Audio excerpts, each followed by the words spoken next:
už je to tady, no, tak teď už není cesta zpět, teď už je jenom cesta dopředu.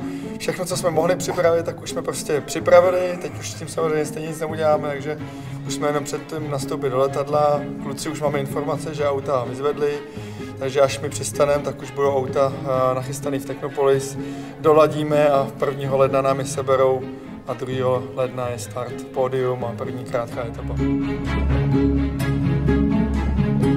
Tak let byl dobrý, mám trochu problém, skoro nemůžu vůbec usnout v letadle, no a na Dakar se těším moc, protože už to za chvilky začne.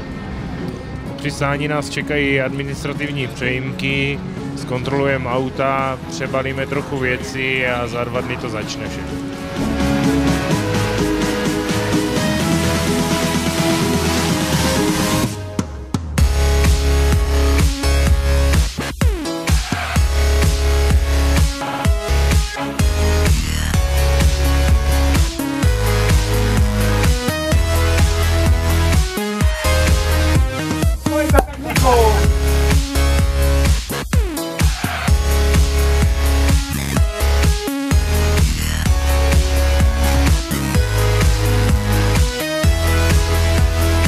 Trošičku respekt z těch dun, protože s Tatrou jsem v Dunách ještě nejel, ale jinak si myslím, že strach z toho nemám ani ze soupeřů, takže těším se na to.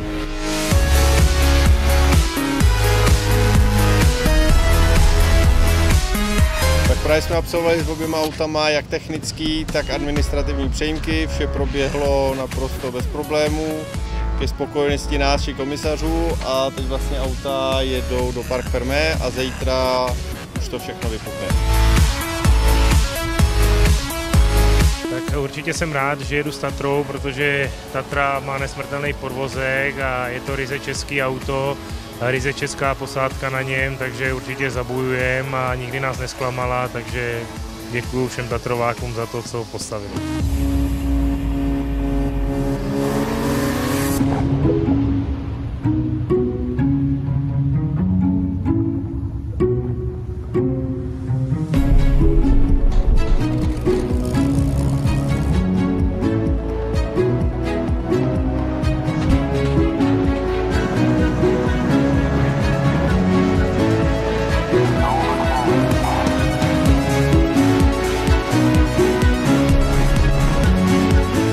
Mě těší, že můžu zase přivítat mnoho českých týmů, mnoho českých posádek na letošní Rallye Dakar, jmenovitě tým Bagira.